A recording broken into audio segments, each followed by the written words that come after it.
So here with Dean from DF Maisey Gunsmithing and talking suppressors this time. So start off with Dean, what is a suppressor and how does it work? Okay. Well, sound suppressor for a rifle is obviously an attachment that screws on the end of the barrel. Usually it's a threaded on arrangement. Basically what a suppressor does is momentarily stores and traps and cools the propellant gas, and then it's a slower release to atmosphere. So obviously the gas is travelling behind the bullet. Yep. The bullet carries on through the suppressor. The gas is momentarily trapped and delayed, or the release out the front is delayed by the baffle design. Sure. And obviously there's sometimes a diffuser break or something inside there. So it works in a similar principle to the exhaust or muffler on your car. It's basically gas goes through like a turbulence chamber, and with the gunshot, obviously it's not a continuous stream of gas, but just a gas impulse. So by slowing and trapping and pulling the heat out of the gas, it's taking a lot of the energy out, and it's that release to atmosphere then is there's less energy, or at least in a short space of time. So that's how you get a reduced bang. Sure. The one thing that suppressor can't do is it can't eliminate the noise from the sonic crack of the bullet. Yep. It's just physically impossible. Yep. There's no way in existence that any suppressor can do that. All that suppressor does is works on the propellant gas. Sure. So you've got a couple of models in front of you. You do both centerfire and rimfire. Do you want to just run us through, first of all, the rimfire models that you've got available? Yeah, rimfire options. Obviously, the 22 long rifle, main one we do as an alternative for the the El Cheapo type ones that are on the market. This is our monocore one. It's a hybrid unit, aluminium and stainless steel. So the stainless steel threaded muzzle brake. Thread size options are anywhere from 1/2 and 1/2 right through to 7/8 28, and that's one of the big 7/8 size ones here. So that's more just for a target heavy type barrel. If a guy wanted to minimise the amount of metal that's machined off from the muzzle, which on rimfires is really important. Neat thing about this is it's really super easy to take down for cleaning. Just undo the knurled end cap. There's a little tool supply there, poke that through the back and push out the solid monocore. So that's your baffle system. That's CNC machine on the lathe. Then it goes into a machining centre, and that's basically the bit you can take that every 500 or 1,000 rounds or whatever to clean out. Most of the sort of minor residue in there doesn't tend to accumulate so much. It's more in the rear of here and the baffles itself. Okay. The type of ammo you use will dictate how dirty it gets. As a rule, subsonic ammo. Often, some types of subsonic ammo can have a lot of fillers and unburnt stuff that just crud that doesn't really combust, and that will tend to accumulate in the suppressor. The other thing you've got to be aware of is lead dust, or vaporised lead or lead powder, which is in that fouling as well. So whenever you're cleaning the suppressor, rubber gloves, do it outside in a good area, with good airflow, and just your common sense. And you're simply brushing that out, or is it? We basically supply, as with this, as well as a little tool, brass cord brush. Don't recommend anything metal. And also don't recommend guys to put it in something like an ultrasonic cleaner. Apparently that can damage the anodizing. So but in most cases, like, you can leave it to soak in something like hot water, dishwashing detergent. You're just sort of basically rehydrating the powder fouling, because what happens is when you fire the suppressor, you get obviously the fouling there, but there's moisture as well. So and when that sort of fouling dries, it kind of goes a little bit like cement. So you're basically sort of rehydrating that, and then it'll scrub out relatively easy. Or occasionally guys can use kerosene or something. But with this particular model, one of the things we found we sort of had to do is, although it's designed to be a fairly close fit, We recommend that guys run a light smear of grease on the outside of the core, Okay. Yep. and also on the inside of the tube. Yep. And what that does is just sort of impregnates the pores of the anodizing. Yep. And is obviously with a rimfire, you're usually not getting the suppressor super hot Sure. anyway. But just having that grease layer means that it's a lot easier to get that core out. Yep. When it comes time to cleaning. Yep.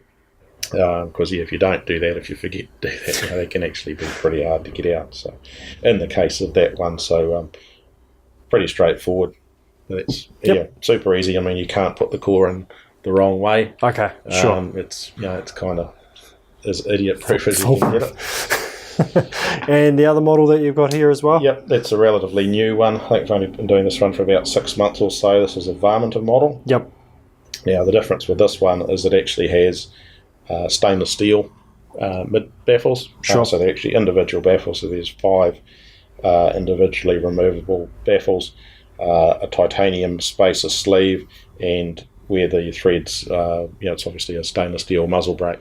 So just that means that we can sort of control the specifications or the dimensions on that thread a lot easier. Sure. Whereas on an anodized thread section, you can get changes in the dimensions of the thread based on how much the anodizing adds or subtracts off the surface.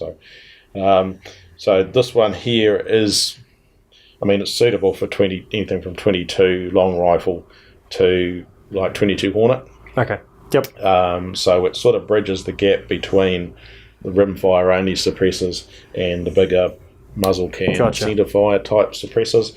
There's a few more guys using now 17 Ackley Hornet. Yep. And some of the other sort of, I suppose, hot rodded rimfires like the 17 WSM. Yep. And obviously 17 HMR is pretty popular.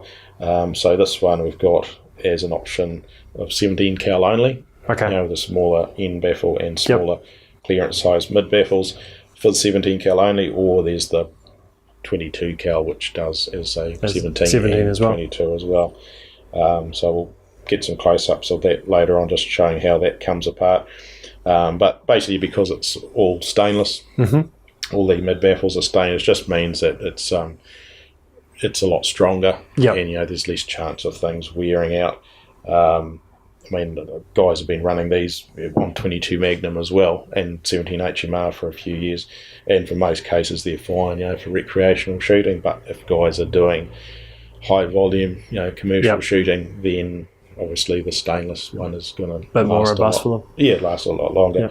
As I say, it's just a little bit longer than the monocore version, but as I say, the fact that you can use this on the very small centerfires like the 22 Hornet and 17 Hornet or 221 Fireball just means that if you've got a light barreled small game rifle, it might be nicer to fit something like that on that's a bit slimmer and smaller as opposed to the larger 44 or 45 mil diameter centerfire suppressors. Now, both of these are muzzle forward designs. Do you actually do a overbarrel design? Yes, these are both muzzle forward designs, and no, we don't do an overbarrel option for the rimfires. The reason being for that mainly is you just don't need that extra volume. Sure. With the rimfires, you're dealing with such a small volume of propellant gas anyway. Yep. You don't really need that, that sort of telescoping section back over the barrel. But the other main reason is that with these, you've got to be able to pull them apart for cleaning. Yep. Relatively easy, and over barrel type suppressors, particularly obviously with the centerfire ones, you basically never usually get into this area anyway, or it makes it very hard if you have to. Yeah. So it's for that reason that any of the rimfire ones, we just do muzzle can full only. And as I mentioned to you before, it's a case of usually with the rimfire rifles, guys aren't dragging them around through the bush, so your risk of having a fall with the rifle isn't as great as what you might get with a deer hunting rifle going down a big slip or something like that, or through the super jack and that. In which case, the 2-point mounting system is obviously more rigid and secure. In most cases with the rimfires, it's probably not going to be an issue. Guys are usually walking around farmland or shooting from a vehicle. Yeah. Or, spotlighting or something like that. It's usually not not a higher risk of having a fall as what you are probably with the deer rifles. So. And then moving on to the centerfire versions as well, what's available? Yeah, okay. For deer hunting, the most popular model to do now is the Kaimai Hunter model, which is a hybrid unit. So basically aluminium component bodies with stainless steel internals. Sure. So that means stainless muzzle brake and thread section, and then stainless inserts on all of the mid baffles. It runs 4 inches ahead of the muzzle, 6.5 inches over the barrel. This newer one, you've actually got 2 options on the isolated tube size. Okay. That goes back over the barrel. So the smaller isolated tube size will do barrels up to 3/4 inch diameter at that rear bushing location. Weight on those is about 380 grams, roughly, and the larger one that'll do barrels up to 22 mil or 7/8 diameter at that rear bushing location is about sort of 390, 395 grams. Sure. So basically, they will provide a good degree of sound suppression without having a lot of muzzle forward section. Yep. With centerfire suppressors, obviously, the more or longer baffle section in the front, usually a better degree of suppression you get. But then obviously with added length, then that can affect the amount of handling or the compactness of the rifle. Once you add sort of 6 inches or more onto barrel that might be say 22 or 24 or 26 inches, you're starting to get out beyond 30 inches sort of equivalent. So for some applications like deer hunting in the bush, you want a compact system. That's going to do a good job or get the sound back to a safe or manageable level. Because especially now, a lot of guys hunting over a dog, or the other thing they're not aware of, if you're shooting in the bush sometimes, is where your muzzle is. Guys have often fired a shot and there's a tree right next to them, big tree, and all of a sudden it's not just the noise, it's that reverberation of the shot plate that comes back, and they're like, but in general, the benefits of having a suppressor on the non-Magnum rifles, deer hunting rifles, usually outweighs the negatives. Obviously, added, there's always going to be some degree of added length and bulk and some degree of weight.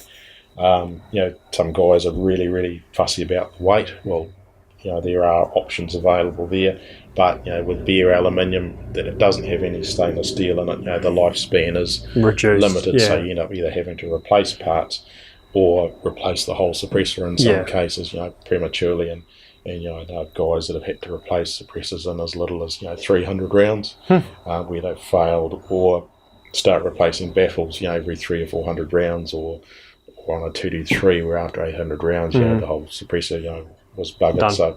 Done. So the advantage of having stainless just in those critical wear and high temp areas, can basically increase the lifespan of suppressor by anywhere from 3 to 5 times or more, but it's caliber specific. So for suppressors, are there any other considerations we need to have when we're talking bolt action versus semi-automatics? Okay, so the common one guys have to be aware of is that because a suppressor is storing and trying to pull the heat and obviously energy out of the gas, it's going to get hot. And how hot it gets depends on your rate of fire and obviously also the cartridge. As I just sort of mentioned as well before, with shorter barrels, particularly centerfires, the suppressor is sort of essentially working harder to do that same job, or it's subject to a lot more energy, or so I suppose say wasted energy out the muzzle because of the shorter the barrel. A lot of that propellant gas energy is not being transferred into the bullet.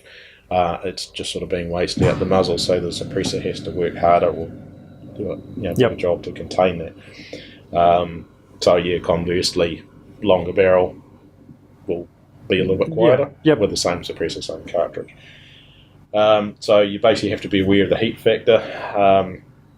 Aluminium suppressors or aluminium stainless hybrid suppressors, you do have to be conscious of the temperature. In general, I sort of recommend that if you can keep the temperature at the core or the rear section of the suppressor below about 160 degrees Celsius, then you're not going to run into problems with changing the temper of the aluminium. In most cases, we're talking about 7000 series aluminium, aircraft or military grade alloys like 7075 or 7068. If you get carried away, and it's not such an issue with bolt actions, but with semi-autos, AR10s and AR15s or other semi-autos, if guys are on an ECAT or a competition shoot or something like that, then if you're doing 20 or 30 rounds in a short space of time, suppressor can get pretty hot pretty quick. Like I think from memory it was a 30 round mag done like on a 2D3 will get you up to about sort of I think it was 300 degrees or something Celsius. Sort of trying to think of it. It's American Fahrenheit. So and then you do another 30 round mag dump, then you're basically getting to around sort of 600 degrees Celsius. Well, aluminium usually melts between 450 and 500 degrees Celsius, so automatically you can see the limitation. Whereas on a stainless steel suppressor, the melting point's a lot higher, and the flame temperature of your propellant gas is often around say 1200 degrees or hotter. So it sort of depends on, once you get that sort of continuous flashing of the propellant gas and the energy's being transferred into the suppressor, you've got to, obviously consider the integrity of the materials that the suppressor's made from. Also, once you get above 100 degrees, you start getting problems with mirage. So heat mirage and heat shimmer through the scope. So you then start getting accuracy issues, or where you think you're aiming the rifle it's not actually where the rifle's pointing. So that's one thing to consider. So in general, or in, I was supposed to say in New Zealand, most of the time suppressors are usually used for hunting purposes. Some guys will use them, sometimes for target shooting, but you have to be aware of those factors, and that you've got a energy reservoir as well as a moisture reservoir on the end of the barrel. So heat mirage can become an issue. But that's the main things. And as far as maintenance goes, because when the hot gases cool in here, they're actually condensing, so you're getting hot propellant gases cooling, condensing, so you get moisture inside the suppressor. And if you're doing a lot of shots in a short space of time, the inside surfaces of the suppressor will literally drip wet. I've done it with the centerfire suppressors, but also even the rimfire ones. Bang 20 or 30 rounds through those in a short space of time, whip the core out and have a look, and you'll literally see these droplets of water or moisture forming on those baffle surfaces. So as far as maintenance goes, never leave the suppressor on the rifle all the time, even on stainless rifles. Take it off the rifle as soon as you can, practically, after you finish shooting or hunting, and store it separately from the rifle and in an area like on the top of your gun safe or on a shelf or something out of the way, where the gases can pass through it, or air can pass through, and it can just dry out naturally. And other thing, obviously, just maintenance of the threads. Bit of grease on the threads is one major consideration. But you don't generally need to pull them apart like you would the rimfire models.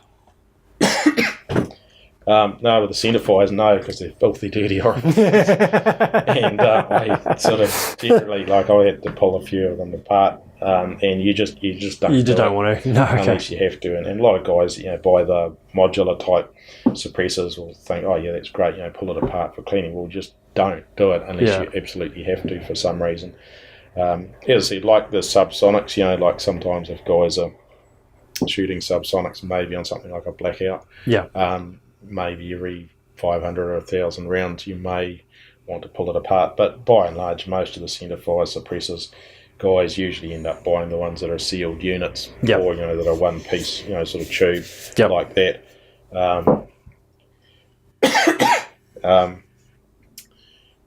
Because in reality, I usually don't want to pulling it apart. So as a rimfires, it's a different story because you got more fouling and the lead powder issue. But centerfires, where you're firing copper jacketed bullets, where the powder is combusting usually fairly well, you're not getting big issues with carbon buildup lead powder. So the other consideration when we're talking semi-automatics and a suppressor leads into another one of your products, which is the gas blocks. Yeah. Can you tell us a bit about that? Yeah, sure.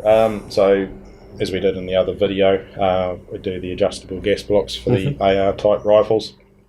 Fitting a suppressor onto a semi-auto like an AR-15, that does basically increases the gas pressure, or the peak dwell time for the gas pressure as it's coming down the gas tube. So in short, it makes it extract and cycle a lot harder. Sure. So it's boosting that sort of that impulse or that thrust. So with that, with the adjustable gas block, you can then restrict or tune out some of that excessive, or that overpressure or excessive gas thrust, so that the rifle will then cycle within its design parameters. Yeah. And just cycle with enough thrust to lock back reliably after the last shot. So you're not dealing with excessive recoil, over vigorous extraction, and the risk of premature parts breakage. Yeah. With rim fires, even like for example the blowback semi-autos like your 1022s and that, once again it will tend to hold the pressure higher for longer. Sure. So when the action's cycling, you might tend to get a little bit more gas blowback out of the action. For right-handers, it's not such a big deal. Not so good for lefties. Yep. When your face is right in front of the ejection port there, it's just something to be aware of. Yep. But usually if left-handers are shooting a suppressed rifle, either rimfire or centerfire, I still recommend, it's good advice to wear safety glasses. Yep. For that reason, and it's more as well, like in that last shot when the bolt's actually holding back, often you tend to get a little bit more gas blowback from there. So with a bolt action, yes, you just don't see that issue. They're a bit quieter, but it's with semis that's something to be aware of. Is that the suppressor acting as like a temporary pressure storage device or pressure vessel on the end of the barrel, which, as I say, tends to allow a bit of gas to come back, through the action in the chamber. For the centerfire suppressors, then what do you have available model-wise? Yeah. Okay, so it's basically split into over barrel or muzzle forward type ones, or muzzle can. There is at the moment two. There's the Target and the titanium version of that, which is called the Titan AR. Basically, that's usually for scenarios where guys are wanting the suppressor fully forward of the barrel in order to keep the heat off it. But in most cases, it's usually if the guy's running a barrel for hunting or whatever, that's got a front sight on it. If you don't want to remove the front sight off the end of the barrel, so you're then limited to a muzzle forward type one, similar way to the some of the rimfire rifles. The other thing as well is for much heavier contour barrels, that are above 22mm diameter.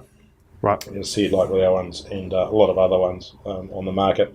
Once you get to about that sort of 22 or 23mm diameter barrel, it then becomes difficult or impossible to get a telescoping section back over that big fat heavy barrel. So it's usually in those scenarios then when guys will go to a muzzle forward type suppressor. And then, as I said, your tread size options are much bigger. 3/4 28. M20 by 1 and 7/8 28, as I said, that, it's a bigger thread size than what you'd normally see. But for those big heavy barrels, you then don't have to worry about it fitting inside a telescoping internal tube, and you can just have the full length of the suppressor forward of the muzzle. And all of them come with a neoprene sleeve cover on these ones. Except the Varmita, we don't supply that one usually with a cover, but can make one if you want. And the one on the monocore is a rubber cover as opposed to lower density neoprene. But replacements for those or the neoprene ones are available. Usually for hunting purposes, guys will tape up the end of the neoprene cover, overlap it by about 5 or 6 mil, to do two things to sort of stop that sort of getting pushed off when you're going through bush or whatever, but also to protect the anodizing on those external end caps. And that seems to work really well. Just sometimes you have to replace the insulation tape, black insulation tape every few months, but other than that, it's quite a good solution. They work well. Just because you mentioned insulation tape, there's the thing where some guys will put a bit of tape over the end of their muzzle in the bush to stop like moisture and stuff coming through. Is that viable, and is that okay with the suppressor on the end of it? Yeah, it's usually not an issue. Like if you're just putting like one strip of insulation tape, that's sort of pulled flat, and then around the outside in a similar way to what you would do with a rifle on the end of the rifle barrel itself. No, there's usually no issues with accuracy or whatever. What you find that in reality is once the gas sort of goes into the suppressor, often it sort of chuffs out the side of the tape, and then as the bullet goes through, it punches a little hole through the tape and just carries on. So unless you've got 10 or a dozen strips, which is not we're talking a single layer of it. Yeah, but that's quite normal because valid thing, guys want to keep snow or rain, out of the end of the suppressor, if they can, particularly if they're carrying it with it on their shoulder. So no, there's no issues with doing that. So. Cool. So for guys who want more information, get particular models to their calibers, to their gun, where do they go? Yeah, you can email me at the gunsmithing website, dean@gunsmith.co.nz, or for more info about the Maisey suppressors, it's www.silencer.net.nz. Or as I say, go to my gunsmithing website and there will be links off there. Or the Muzzle Brakes website, muzzlebrakes.co.nz. Awesome. Cool. Thank you, Dean. All right, thanks, Gary.